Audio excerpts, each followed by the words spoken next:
సహజీవనంలో ఉన్న మహిళల హక్కుల విషయంలో సుప్రీంకోర్టు ఇప్పుడు కీలక తీర్పు వెలువరించింది. వివాహం కాకపోయినా భార్యాభర్తల్లా కలిసి జీవిస్తున్న మహిళలు వేధింపులకు గనక గురైతే వారికి కూడా చట్టపరమైనటువంటి రక్షణ ఉంటుంది అని చెప్పి సుప్రీంకోర్టు స్పష్టం చేసింది. ఇక సహజీవన సంబంధంలో మహిళలపై క్రూరత్వము లేదంటే వేధింపులు జరిగితే భారతీయ న్యాయ సంహితలోని సంబంధిత నిబంధనలతో పాటు గృహహింస నిరోధక చట్టం కూడా రక్షణ పొందే అవకాశం ఉందని చెప్పి న్యాయస్థానం పేర్కొంది. ఇక మహిళల భద్రత హక్కుల పరిరక్షణే ఈ తీర్పు ప్రధాన ఉద్దేశమని న్యాయ నిపుణులు అభిప్రాయపడుతున్నారు. అయితే ఈ తీర్పు సహజీవన సంబంధాలను సంబంధించిన కేసుల విచారణలో కీలక మార్గదర్శకంగా నిలవనుందని చెప్తున్నారు. ఇదే అంశానికి సంబంధించి మరింత సమాచారం మా ప్రతినిధి రమేష్ అందిస్తారు. రమేష్, చెప్పండి, ఏకంగా చూస్తే కనుక సహజీవనం ఇన్ని రోజులు కరెక్ట్ అని చెప్పి సుప్రీంకోర్టు గతంలోనూ ఎన్నోసార్లు ఆదేశాలు జారీ చేసింది.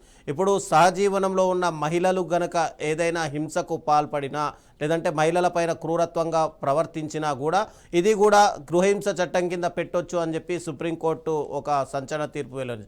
దీనిపైన మహిళా లోకం ఏమంటుంది అసలు? 498A ఏదైతే డొమెస్టిక్ వైలెన్స్ కు సంబంధించి కేసులో వివాహ బంధంలోనే ఉన్న వాళ్ళు కాదు, సహజీవనంలో ఉన్న వారికి కూడా ఈ సెక్షన్ వర్తిస్తుంది అంటూ కూడా సుప్రీంకోర్టు అయితే ఈ రోజు తీర్పునిచ్చింది. రవిచంద్ర, కర్ణాటక రాష్ట్రానికి సంబంధించినటువంటి ఓ ప్రైవేట్ కేసుకు సంబంధించి లోకేష్ వర్సెస్ కర్ణాటక స్టేట్ అయితే కేసు అయితే ఇది ఉంది.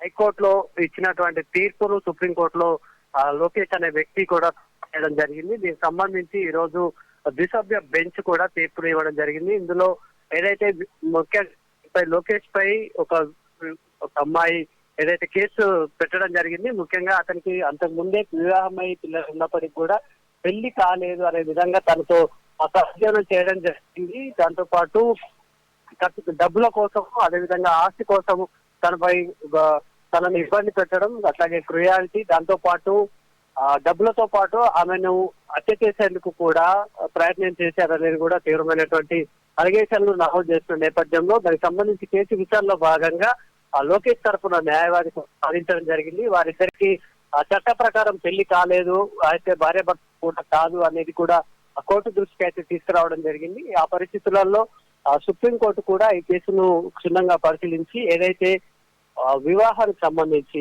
కోరిలేషన్స్ సంబంధించి సహజీవనం చేస్తున్నటువంటి వారికి అదేవిధంగా పెళ్లి చేసుకుంటానని హామీ ఇవ్వడం, దాంతో పాటు క్రుయాలిటీ, అట్లాగే అటెంప్ట్ మర్డర్ వంటి అంశాలు కూడా ఇన్వాల్వ్ అయ్యాయి. కాబట్టి ఏదైతే వివాహ బంధానికి ఉంచడం కానీ ఆ బంధంలో ఉన్నట్టుగా కూడా ప్రూవ్ చేసుకోవాల్సి ఉంటుంది. అట్లాంటి వారికి సహజీవనంలో ఉన్నప్పటికీ కూడా 498A సెక్షన్ పాత చట్టం ప్రకారం 498A సెక్షన్ వర్తిస్తుందని తీర్పునివ్వడం జరిగింది. అదే సమయంలో అన్ని సహజీవనాలకి, అన్ని ఫ్రెండ్షిప్లకి కూడా ఈ సెక్షన్ అయితే వర్తించదు.